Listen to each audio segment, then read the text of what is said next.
네, 안녕하세요. 세뇌 탈출입니다. 솔레이마니 참사에 의해서 중동전쟁이 붙을 것처럼 호들갑 떨었던 우리나라 언론, 특히 조중동, 이른바 보수. 여기 오늘 폭망했네요. 우리 세뇌 탈출에서 얘기했던 대로 이제 오히려 이 중동이 새로운 질서로 제대로 진입하기 시작하는 것으로 보입니다. 먼저 잠시 자율구독료 말씀드리겠습니다. 어제도 말씀드렸듯이 제게 가끔 이 광고가 걸리긴 하는데 이 객단가가 높은 광고가 아니라 좀 그런 것 같아요. 아무튼 간에 한 10% 정도 수입이 그거밖에 안 들어옵니다. 그래서 도와주시면은 더 열심히 하겠습니다. 감사합니다. 어저께, 그러니까 미국 날짜로 어저께고 아마 한국 날짜로 오늘 새벽인 것 같은데 트럼프 연설 아주 좋습니다. 유튜브에 올라와 있거든요. 길지 않습니다. 한 10분 정도 되는데 읽어보시면 그 미국의 입장이 나옵니다. 둘 중에 하나죠. 제가 트럼프의 속내를 읽고 세뇌 탈출에서 떠들었던가 아니면은 미 백악관에서 세뇌 탈출을 모니터링하고 똑같은 내용으로 썼던가 세뇌 탈출에서 말씀드린 거랑 똑같습니다. 저는 이거 왜 이러지? 세뇌 탈출 용어랑도 거의 똑같아요. 용어도 비슷해요. 그 논리 구조도 거의 똑같고요. 저는 이 트럼프 연설이 일종의 중동 독트린 선언이라고 봅니다. 이 중동 질서가 이제 새로운 단계, 새로운 차원으로 진입했음을 선언하는 그러한 연설이었다고 봅니다. 거기에 보면 우선 첫째, 우리는 중동 석유로부터 독립했다라는 얘기가 나옵니다. 저희가 항상 얘기했죠. 미국 입장에서는 너희 석유 없어도 된다. 그러면서 트럼프가 뭐라 그랬냐? 우리는 이미 세계 최대의 산유국이다. 그래서 미국은 다양한 옵션을 가지고 있다. 이거 세뇌 탈출에서 얘기했던 거죠. 미국은 옛날에는 석유를 끌고 와야 되니까 육상을 점령해서 육상을 평정했어야 됩니다. 지금은 그럴 필요가 없습니다. 공중에서 참수하고 공중에서 폭격하고 경제로 제재하고 그리고 공작하면 됩니다. 참폭제공입니다. 따라서 이 옵션이 이렇게 다양하기 때문에 미국이 여러 가지 할 수가 있죠. 그러면서 트럼프 이렇게 말합니다. 1979년 이후 40년 계속되어 온 상황은 이제 근본적으로 변화됐다. 이 1979년이 저걸 겁니다. 저기 테헤란 미국 대사관 직원들이 전부 인질로 잡혔던 사건입니다. 이게 40년 동안 계속되어 왔는데 이란과 이런 투닥거림이 이제 근본적으로 변화됐다. 그래서 이란 너희 이제 힘 못 쓰게 됐다 이 소리죠. 이란이 내부적으로는 번영의 길로 가고 외부적으로는 이웃과 평화스럽게 지내는 길로 나아가길 바란다. 이거 세뇌 탈출에서 항상 얘기했던 거죠. 이란이 국제규범을 지키는 그런 국가가 돼야 한다. 그러면서 이 솔레이마니의 이란이 이라크, 시리아, 레바논, 예멘, 팔레스타인, 아프간 여기에서 일어났던 모든 소동의 배후였다. 이것도 역시 세뇌 탈출에서 얘기했던 거죠. 우리는 이란의 핵무기 보유를 허락할 수 없다. Allow. We cannot allow Iran to develop, have nuclear weapons. 뭐 그런 식으로 말을 했어요. 그러면서 이제 오바마 정부 때의 엉터리 협정이 있었다. 이게 세뇌 탈출에서 말씀드렸던 겁니다. 오바마 정부 때의 이라크 시아 정권 및 이라크 시아 민병대를 이란이 장악을 했죠. 왜냐? 오바마가 이란 영향력이 이라크로 침투하도록 내버려뒀기 때문입니다. 왜냐? ISIS 물리치려고. 바보 같은 짓 한 거예요. 이라크를 통째로 넘겨준 겁니다. 그러면서 핵협정 맺어서 이란에 1조 원이 넘는 현금을 줬죠. 그리고 그 핵협정 맺을 때 영국, 프랑스, 독일 등이 다자간 협정입니다. 그래서 미국만 거기서 탈퇴했지 영국, 프랑스, 독일은 아직도 그 협정 가지고 미련을 못 버리고 댕댕거리고 있었습니다. 그래서 어저께 뭐라고 말을 했냐? 이 사람이 영국, 프랑스, 독일 아주 구체적으로 말했어요. UK, France, German and NATO countries 그렇게 말을 했던 것 같아요. 영국, 프랑스, 독일 이런 데도 오바마 때의 엉터리 다자간 핵협정을 이제 공식적으로 깨뜨려야 한다. 완전히 선언을 한 거예요.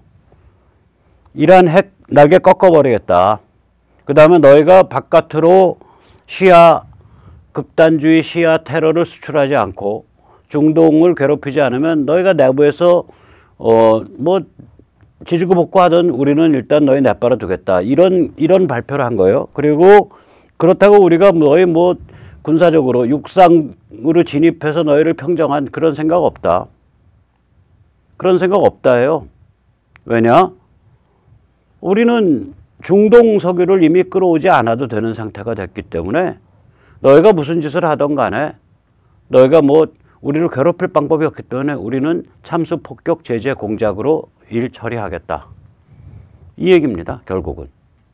그리고 이런 상황은 지난 40년 동안 그 중동과 미국 사이의 관계, 즉 미국이 정확히 표현하면 지난 50년 동안 떠받들고 살아왔던 중동 이슬람 석유를 이제 더 이상 떠받들고 살지 않게 됐다. 이 상황과 맞물려 있다. 이 얘기를 한 거예요. 어저께 연설에서.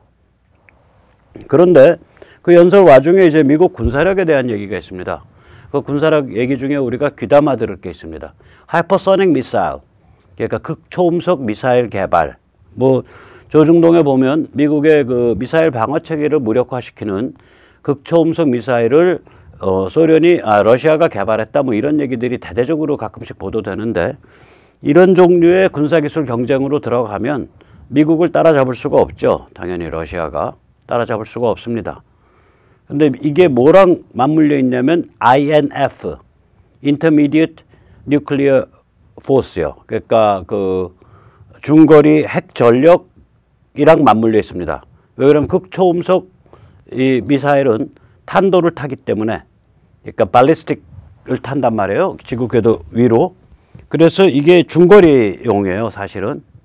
그래서 이 극초음속 중거리 미사일 개발이란 소리예요, 이게.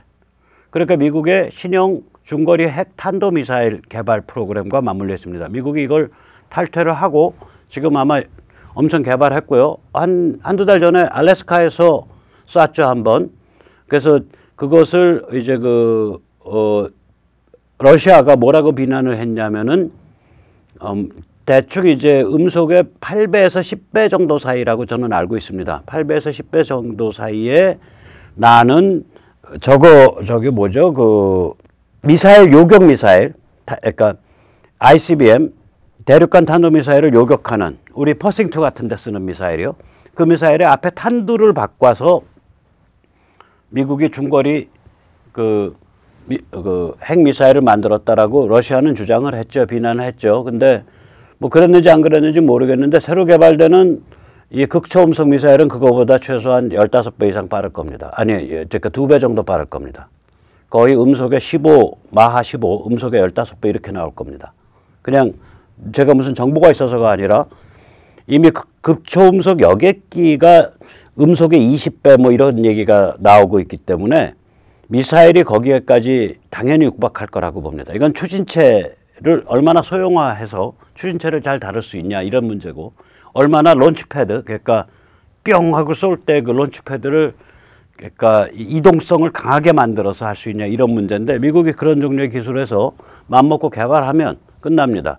개발 자체는 미 의회가 말릴 길이 없습니다. 아마 제 생각에 그 저거가 끝나면 요번에 이제 올해 이제 그 2020년 그렇죠, 미국 대선에 해죠. 올해 11월에 미국 대선이 끝나고 나면 하원에서 공화당이 압승하게 될 가능성이 큽니다, 지금. 그러면은 이제 이 새로운 핵무기는, 미국은 새로운 핵무기는 의회 비준을 받아야 돼요. 지금 상태에서는 의회 비준 받을 길이 없습니다. 그래서 이 미국이 새로운 중거리 핵 탄도 미사일을 개발하면, INF를 개발하면, 이게 개발까지는 의회 비준 필요 없거든요. 개발 끝난 다음에 의회 비준 받을 거라고 저는 생각을 합니다. 그러면 뭐 전력이 또 확 달라지죠. 완전히 다른 게임으로 들어가는 겁니다. 자, 이렇게 보면 이제 중동은 해결된 거죠. 이게 중동이 새로운 질서로 진입하기 시작한 겁니다. 그러면 미국의 저 무시무시한 힘이 어디에 쏠릴까요? 어디로 집중될까요? 중국과 북한입니다. 한반도입니다. 이 중동은 이제 새로운 해법으로 진입한 겁니다. 새로운 질서로. 우선 명확하죠. 순위 극단 세력 ISIS가 제거됐죠. 그 다음에 시아 극단 세력이 이번에 제거된 겁니다. 저는 사실 개인적으로는 이번에 솔레이마니 제거에 이란 내부 고위층의 협력이 있었을 것이라고 봅니다. 휴민트가 있었을 것이라고 봅니다. 왜냐? 이란에서 최근 거의 2,000명 가까운 사람들이 학살됐습니다. 그 학살된 사람들의 주요 주장이 뭐냐면 그 되도 않는 시아 반미 혁명 테러 수출한다고 미국과 척지고 세계 시장과 척지고 그래서 점점 더 먹고 살기 힘들게 되고 그 와중에 그나마 있는 국부는 전부 뭐 후티 반군 지원한다, 팔레스타인 시아 저기 테러 단체 지원한다, 하마스 같은 거요. 그다음에 레바논 시아 단체 지원한다, 헤즈볼라요. 그다음에 이라크 아사드 지원한다, 이라크 시아 민병대 지원한다. 이렇게 바깥으로 다 빠져나가는 거 못 참겠다. 이러고서 들고 나온 거예요. 그걸 한 1,500명 이상 죽였거든요. 학살했거든요. 이란이. 그럼 이제 솔레이마니는 무력을 갖고 있고 동시에 그 재원을 갖고 있기 때문에 뭐 중국에 있는 이란계 은행의 실제적인 지배자도 솔레이마니고 그 다음에 이 석유 수출하고 대금의 일부를 백커미션으로 받아가지고 처리하는 것도 솔레이마니고 그렇기 때문에 이 솔레이마니를 제거를 하지 않으면 이 노선 변경이 불가능한 상태거든요. 그래서 이란 아마 고위층이 얘 이거 골아픈 놈 이거 좀 제거해줘 라고 미국 쪽에 정보를 제공했을 가능성도 저는 있다고 봅니다.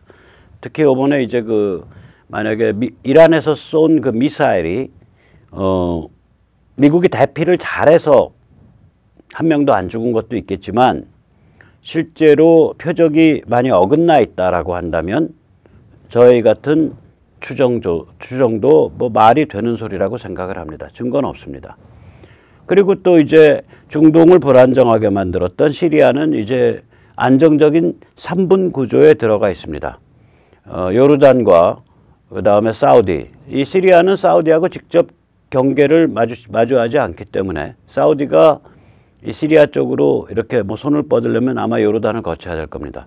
요르단과 사우디의 지원을 받는 온건순위, 그 다음에 시리아의 친러 정부, 친이란 정부인 아사드, 그 다음에 쿠르드 자치지역 이렇게 셋으로 3분돼서 나라가 사실상 셋으로 깨진 상태가 되기 때문에 힘을 못 씁니다.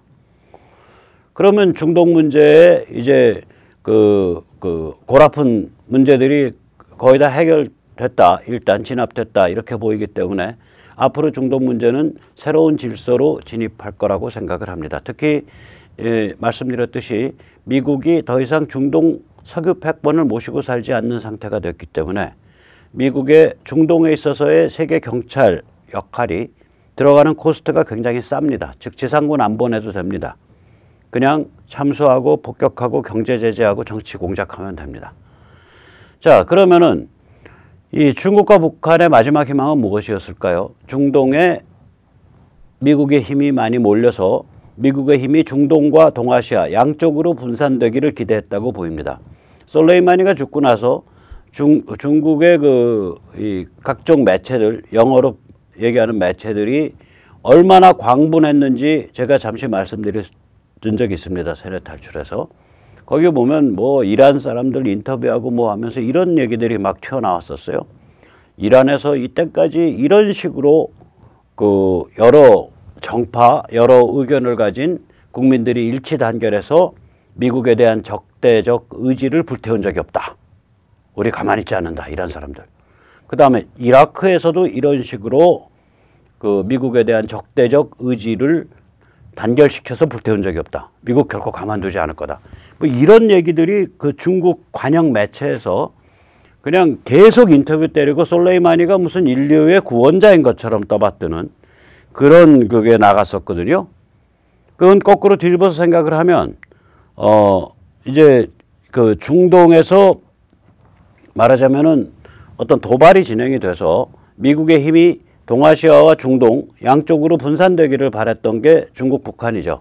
이 사람들 이런 짓 잘해요. 예를 들면은 우리는 이제 울진 삼척 사건 그러면 그때 뭐 69년도에 공비가 들어와서 어쩌고 저쩌고였다 뭐 이렇게만 생각을 하는데 그게 아니라 그 해가 아마 구정공세 뭐 이런 거랑 맞물려 가지고 베트콩과 월맹이 대대적으로 미국을 압박하기 시작한 해예요. 69년이 그 해가.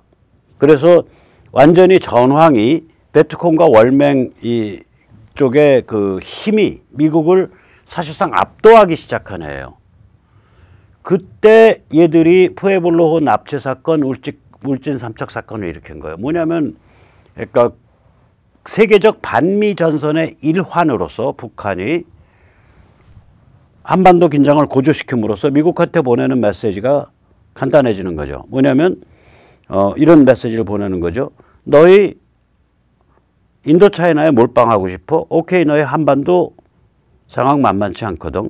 너희 몰빵 꿈도 꾸지 마. 너희 감히 한반도와 인도차이나 두 군데에서 동시에 전쟁할 수 있어? 그 메시지였어요. 저게 국제정치적으로는. 마찬가지죠. 중국과 북한 입장에서 보면 중동에 미국이 발목이 잡히면 동아시아로 집중하는 게 약해질 거다. 그 계산하고 그게 마지막 희망이었다고요. 실제로 제가 참 공교롭게 느끼는 건 뭐냐면 이제 미국 발표에 의하면 솔레이마니가 지난 연말부터 미국에 대한 대대적인 공격을 준비하고 있었기 때문에 솔레이마니를 참수했다. 이렇게 얘기를 한단 말이에요. 참으로 공교로운 건 저는 아무 증거 없습니다. 연관 짓고 싶지는 않지만 설마 그러려니. 이해찬 문재인이 연초에 이제 말하자면 북한과 그냥 트고 미국 제재와 상관없이 북한과 트고 바로 그냥 남북 관계를 급진전시키겠다라는 그런 뉘앙스의 연설을 했고 1월 3일 날 이해찬이 똑같은 얘기를 했고 1월 6일 날 정세현이 똑같은 얘기를 했습니다. 정세현은 아예 내놓고서 문재인 정부가 참을 만큼 참았다. 더 내놓고서 정세현은 뭐라 그랬냐? 세네탈출에서 말씀드린 바와 같이 이런 식의 극언을 했죠. 개성공단과 금강산 관광을 그만둔 것은 이명박 박근혜 정부 때 행정명령에 의한 것이며 이것은 유엔 제재와는 전혀 별개의 차원에 이루어진 것이기 때문에 2017년 연말에 일어난 유엔 제재에 바탕한 지금 북한에 대한 경제 봉쇄 조치에 우리가 굴복할 필요가 없다. 이건 우리가 이때까지 미국 뭐 지나치게 많이 존중해 준 거다. 뭐 이런 취지의 말을 했다고 정세현이 1월 6일. 이 자들이 머리에 뽕 맞지 않는 한 도대체 뭘 믿고 저런 발언을 했을까? 뭘 믿었는지 모르죠. 제가 그 사람들 머릿속에 안 들어가 봐서. 그러나 뭐 극단적으로 말하자면 모종의 루트를 통해서 이제 중동에서 미국에 대한 아주 심각한 도발이 있을 거고 미국이 중동에 발이 묶일 거다라는 정보를 캐치했을 수가 있어요. 그런 종류의 그러니까 사실은 그게 그러니까 망상이었는데 솔레이마니 망상인데 그 솔레이마니 망상 같은 그런 종류의 정보를 망상적 정보를 캐치했을 수가 있어요. 그러니까 중동에 미국이 대대적으로 수렁에 빠지게 되면 우리는 바로 북한이랑 터버리겠다. 이런 계산을 했을 수 있어요. 뭐 아니면 말고요. 제가 무슨 증거 있는 거 아니니까 뭐 꼭 그렇게 뭐 단언적으로 주장하는 건 아닙니다. 더 재밌는 건 솔레이마니 죽었을 때 조중동 보도 태도 보셔요. 무슨 대단한 아주 숭고한 반미 민족해방 전사 지도자가 죽은 것처럼 보도하면서 중동에 바로 무슨 전쟁이 붙을 것처럼 어제까지 보도하다가 오늘 아침에 아닥하대. 오늘 아침에 조중동 그 지면이 깨끗해졌어요. 조중동도 그러고 보면 미국 힘이 분산될 거다라는 그런 그러니까 중동에서 전쟁 붙어서 이 희망에 몰빵했던 거예요. 조중동도.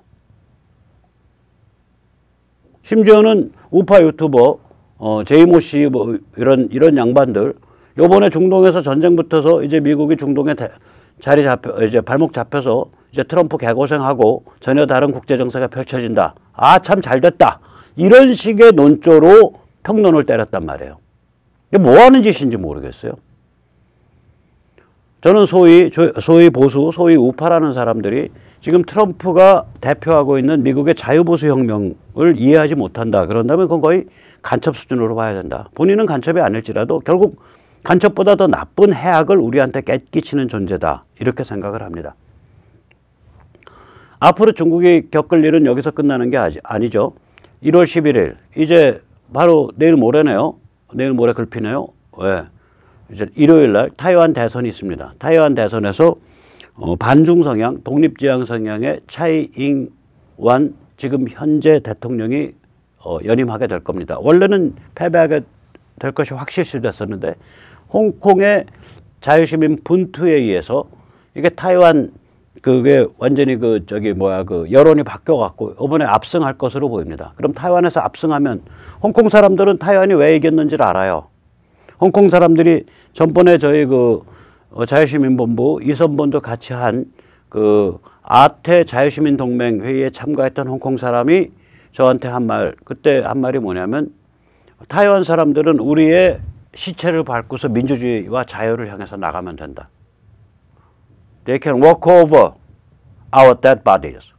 그렇게 얘기를 하더라고요. 그러니까 홍콩 사람들은 아는 거예요. 타이완에서 벌어질 일이 우리한테도 도움이 된다는 걸 아는 거예요. 또 타이완 사람들도 아는 거예요.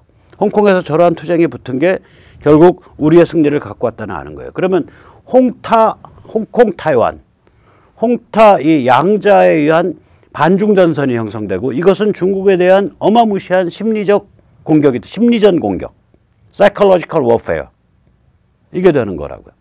그런데 마지막 골은 어디냐? 중국을 마지막으로 몰아붙이는 당연히 대한민국과 북한이죠. 대한민국의 친북좌파 날아가거나 북한의 김일성 체제 날아가거나 혹은 둘 다 날아가거나 이런 일 벌어지면 중국은 정말 치명타 맞는 겁니다. 이제 다 깨진 거예요. 베네수엘라 빈사 상태 들어갔죠. 중동 저렇게 벗어났죠. 중동 벗어났다는 얘기는 아프리카까지 다 벗어났다는 얘기예요. 실제로 아프리카 사하라 이남 가면요. 중동과의 관계가 깊어요. 그럼 다 벗어났다는 얘기예요. 거기 가보세요. 저기 어디야 저기 현대건설이 가서 지은 도시 항만 제다에 가면 도심 한중간에 슬럼이 있어요. 그 슬럼은 거의 무법지대인데 거기 사는 사람들은 어디냐? 전부 무슨 자이레 나이지리아 이런 아프리카 사람들 살아요. 자이레는 맞는지 모르겠고 나이지리아는 확실하고요. 콩고도 아마 확실할 거고요. 그래서 거기서 별일이 다 벌어진다고 저한테 만났던 제다에 사는 사우디아라비아 사람이 저한테 그러더라고요. 야, 너 나이지리아 너 혹시 시민권 갖고 싶냐?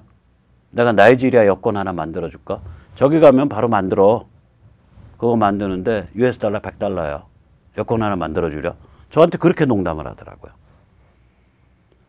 즉 다시 말하면은 이 중동 지역과 사하라 산업 이북은 아랍이고요. 사실은 아랍이죠. 언어도 아랍인데 에집트도 아랍어 쓰고요. 튀니지, 리비아 다 아랍어예요. 사하라 사막 이북은. 그러니까 아프리카 하나가 아닙니다. 사하라 이남과 그 다음에 위에 있는 애프로에시아틱이라 그래요. 랭귀지로는 아프로아시아계 언어. 대표적인 게 히브루, 아라빅 랭귀지 두 개죠. 히브루 언어, 아라빅 랭귀지. 거기하고는 완전히 다르죠. 그게 문화적 백그라운드가. 근데 사하라 산업 이남도 영향을 많이 받고 있다고요. 아랍 쪽 영향을. 그러면은 자 아프리카에 공 들여온 거 다 날라가. 중동 다 날라갔어. 남미에 공 들여왔죠. 중국에 얼마 물려 있더라. 저기 500몇 억 불 물려 있죠. 50 몇 빌리언 물려 있으니까. 베네수엘라 그거 다 날라가. 지금 타일랜드, 말레이시아, 인도네시아 이런 데가 옛날 같이 중국말 안 들어요. 그거 다 날라가요. 이때까지 해온 거 다 헛짓이란 얘기예요. 그런데 막판에 가서 이 중국 영향권의 주축돌 중에 주축돌인 한반도가 뻥 날아가 버려. 중국 영향권 바깥으로. 내년 총선에서 대한민국 친북좌파 폭망한다든지 플러스 총선 이전에 혹은 총선 전후로 해서 북한 김일성 체제가 유엔군 깃발에 의해서 접수 평정돼 버린다든지 이런 일 벌어지면 이제 중국은 골로 가는 거예요. 마지막에 이게 여기로 이제 힘이 다 몰리고 있다고요. 한반도 부근으로 미국의 강력한 힘이 다 몰리고 있는 거예요. 거기다가 이번에 이제 해봤잖아요. 트럼프가. 아니 뭐 고기도 먹어본 사람이 맛을 안다고 대담하고 정밀한 군사작전을 해서 이번에 승리를 했잖아요. 지금 그 트럼프의 이번 군사작전을 지지하는 사람이 미국인의 70% 나옵니다. 민주당이 그거는 뭐 좋은 작전이었다라고 이렇게 바이파티전, 그러니까 초당적으로 지지를 해줬으면은 민주당이 타격을 덜 받는데 민주당이 이걸 가지고 엄청나게 뭐라 그랬고 무슨 뭐 트럼프가 미국인을 전쟁의 위험으로 끌어들이고 있다. 뭐 우리한테 상의하지 않았다. 아니 이런 참수 작전을 어떻게 미리 상의하냐고요. 국회랑 상의해야 될 의무가 있는 것도 아니고. 그래서 온갖 뒷다리를 다 잡았기 때문에 이번에 민주당이 표를 더 잃어버렸죠. 제가 보기엔 트럼프 지지율 아마 지금 50% 나오는데 55에서 60까지 치달을 겁니다. 그러면 이거는 이제 트럼프의 다음 선택은 뭐가 되겠냐 이거예요. 이번에 해보니까 재미 보는데 오케이 북한은 다르죠. 이라크랑 다르죠. 이라크는 후세인 잡아뜨리고 점령한 다음에 지금까지도 통합된 국가를 못 만들고 있는 거 아니에요. 지금 16년 지났는데. 북한은요 아시잖아요. 우리 탈북자 여러분들 다 오셔서 다 아시고 체제 자빠지면 바로 통합돼 버려요. 북한 내부가 하나죠. 그게 북한이 여러 개로 갈리겠어요? 하나로 통합돼서 바로 자유조선을 향해서 한 5년에 걸친 이행, 즉 임시행정기구 단계, UN 같은 국제기구가 관리하는. 거기다 이건 완전히 무슨 뭐 세계가 다 아는데 저건 뭐 사람이 살 땅이 아닌데 악마의 땅인데 명분도 있고 못할 일 없다 이거죠. 못할 일 없어요. 이제 다 무르익은 거예요. 전부 무르익은 거예요. 상황이. 자, 이런 상황인데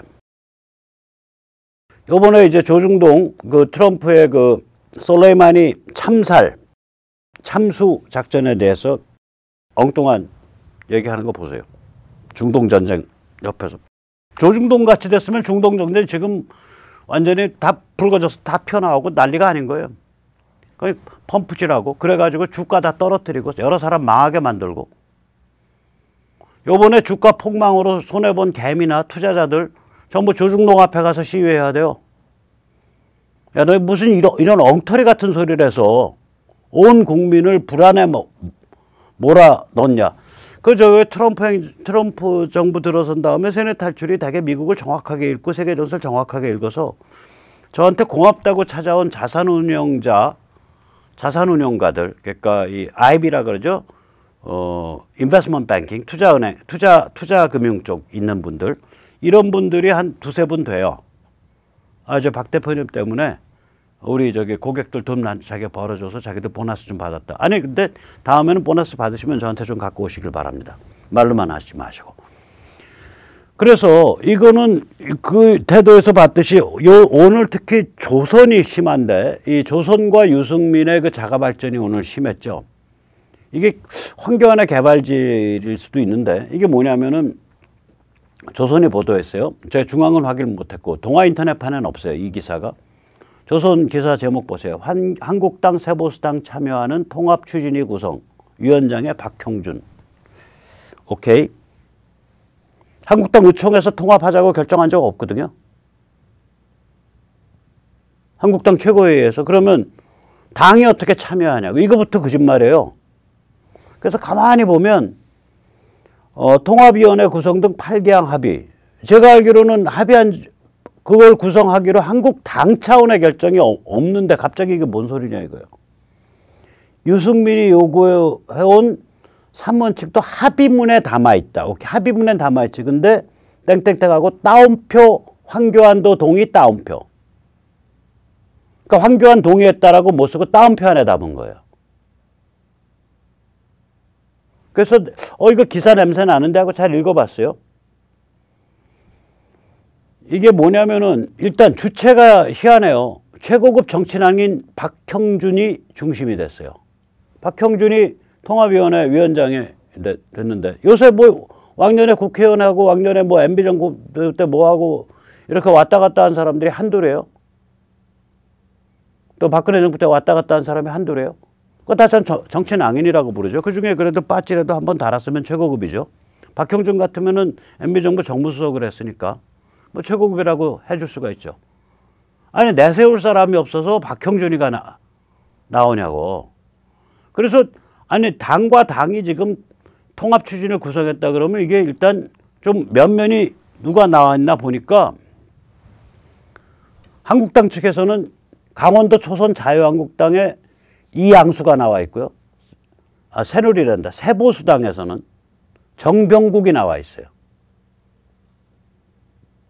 제가 이거 고치고 갈게요. 제가 10초만 기다리세요.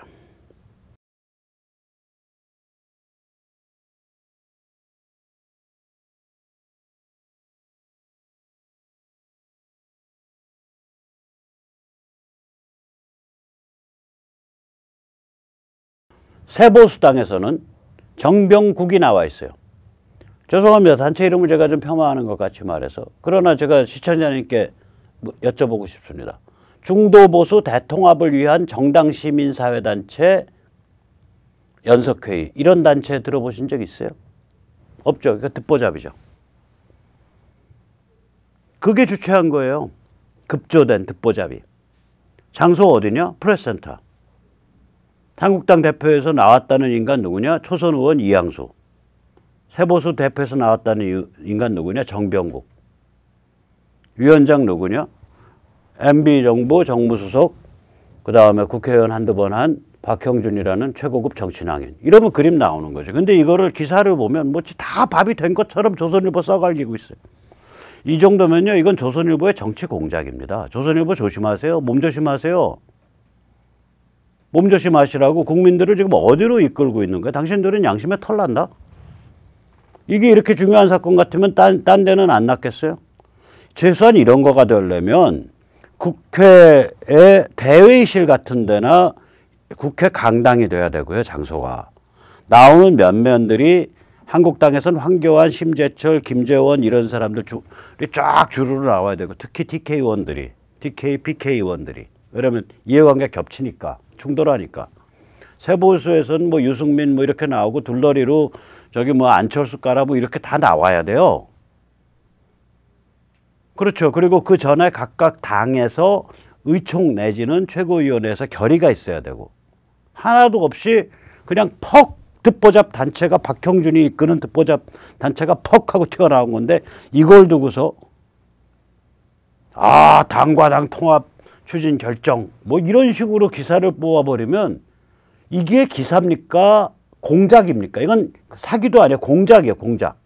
대세를 이렇게 몰아가려고 막 펌프질 하는 거야, 조선일보. 뽐뿌조선? 뽐뿌조선? 구역질이 나죠, 구역질이. 자, 그런데 지금 그럼 이런 거가 되면 원래는 이제 한국당이나 황교안 쪽에서 반박 성명이 빡 나가야 돼요. 그리고 조선에 경고가 나가야 되는데 그걸 못하죠. 왜냐? 무서우니까. 못하니까 우리 자유시민은 혼란되죠. 야, 이게 정말 한국당이 뭐 이 길로 가는 거야? 뭐야? 이렇게 혼란이 된다고. 저 사람도 의도가 뭐야? 오케이. 혼란되든 말든 우리 길 가면 돼요. 어저께 말씀드렸죠. 며칠 전에. 우리는 삼지창 전략입니다. 3S입니다. 속가내고 밀어주고 지켜낸다 이거예요. 한국당 지원이 기본이지만 김무성, 유승민, 이재호 계보는 속가버리겠다 이거예요. 그 속가내는 과정에서 오케이, 역선택 대항마 때문에 한 20개 선거고 더불어민주당이 먹어간다. 어쩔 수 없지. 그건 한국당이 잘못해서, 지들이 잘못해서 뭐 걔들 준 건데 우리가 줬냐. 탄핵 과정 봐라. 미 국무부 PC좌파, 미 본토 PC좌파 흑막 세력, 여기가 결국 박근혜 탄핵과 문재인 586 집단의 집권을 결정했다라고 추정이 되는데, 이런 위기중주간 상황에서 반기문이 주저앉았는데도 계속 탄핵 밀고 간 놈들이다, 이 놈들이. 반기문이 2017년 1월에 주저앉았거든요. 거기서 탄핵 계속 밀면은 권력은 문재인 입에 들어가는 거예요. 586 입에 들어가는 거예요.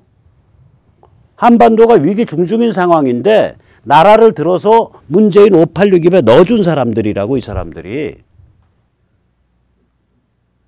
그럼 거기에 대해서 저것들은 아주 치명적 내부의 적이야. 오케이, 우리가 한 20석, 최대 20석, 잃어버릴 각오로 해서 저 날려버리겠다. 이 각오 해야죠, 당연히. 이 각오 해야죠, 우리가. 안 하면 우리가 바보 등신이죠. 저는 박 대통령이 불쌍해서 박 대통령을 구해내기 위해서 탄핵 진실을 알자. 이거는 저는 극과가 아니에요. 그런 생각을 가지신 분들이 있는데 그거 제가 극도로 존중합니다. 근데 죄송한데 백모는 사람이 야비하고 사람이 냉정해서 그런 박 대통령에 관한 그런 정서적 친근감은 약한 사람이에요, 저는. 제가 탄핵을 짚어야 된다는 건 뭐냐면 소위 보수 상류층이라는 것들 중에 그 전에 탄핵 소추까지 오케이. 그 뭐 국회에서 그것까지도 오케이. 근데 마지막 다 떨고 인민재판한 거, 마녀 사냥한 거, 인격살인한 거. 이 수법이 야비해. 그 다음에 그거 다 떨고 그거 세 개에다 플러스 마지막 제일 중요한 거. 반기문이 2017년 1월에 주저앉았는데 넋 빠진 것들이 계속 탄핵 밀고 갔다 이거예요. 나라가 촛불 촛불에 그슬려 갖고 지금 다 빠개질 상황인데 그거 밀고 가면은 문재인 586이 집권하는데 끝까지 밀고 간 놈들이 이놈들이 가만두면 안 돼요. 그러니까 우리가 한국당이 쎄쎄쎄해서 유승민 김무성들이랑 쎄쎄쎄해서 이상한 사람들 20명 공천했다? 가만 안 두겠다는 거야. 가만 안 둔다. 야권이 먹어도 어쩔 수 없다. 거기서는 작살내 버리겠다는 거예요. 대항마 역선택해서. 뿐만 아니라 이게 우리가 그냥 협박이나 뻥카가 아니라 선거구별로 한 1000명까지 네트워킹 강화 목표하겠다. 본격화는 이제 설 지나면 본격화됩니다. 그 전에 다 준비 끝나서. 그러고서 이 네트워킹 된 사람들이 전국엔 20만 명 네트워킹 된 사람들이 전국 253명 당선자 리스트 발송하고 특히 지인에게 전국 20명 안팎의 대항마 역선택 리스트 발송하면 어떡할래? 이거 지인한테 발송하는 건 선거법 위반 아니거든요. 카톡에 올리는 거 선거법 위반 아닙니다. 자, 그래서 이 탄핵 다이제스트, 박근혜 탄핵과 문재인 586 집권의 최종 배후는 미 본토 피스 좌파 흑막 세력과 미 국무부 친중 피스 좌파다. 이거를 알리는 그런 대담한 주장을 하는 책입니다. 15억 원에 1만 원이고요. 내일부터 발송되니까 많이 주문해 주세요. 그래서 우리가 이제 지역구도 방문하고 그리고 그 지역 활동도 하고 이제 이래야 될 때가 왔어요. 본격적으로. 그러니까 아까 제가 그 전략으로 3S를 말씀드렸죠. 스트라이크, 이건 역선택 대항마예요. 최대한 20개. 한국당이 개발질 했을 경우. 그래서 유승민, 김무성을 그 계보를 확 끌어들이면 최대 20개까지 역선택 대항마로 날려버리겠다. 의석 잃어버려도. 넘버 원. 그 다음에 두 번째 S는 뭐냐. 서포트. 나머지는 기본적으로 한국당 밀어서 당선시켜주겠다. 그 다음에 마지막 S는 뭐냐. 스트라이크 서포트, 그 다음에 secure. 확보한다. 지켜낸다. 뭘? 부정선거 방지해서 우리 표를 지켜낸다. 우리 그게 이제 본격적으로 조직화 작업 들어가니까 미리미리 좀 가입을 해주세요. 지역활동 과모지. 예. 자, 그리고 내일 모레 토요일 날 청년이 주도하는 탄핵 집권하기 토요일 날 낮 12시에 광화문 동아일보 앞 도로에서 있습니다. 태극기 들러 나오시는 분들, 태극기 집회 나오시는 분들 한 1시간 반 일찍 나오셔서 청년들 좀 많이 격려해 주시기 바랍니다. 네, 그럼 오늘 여기까지 짧게 모셨습니다. 감사합니다.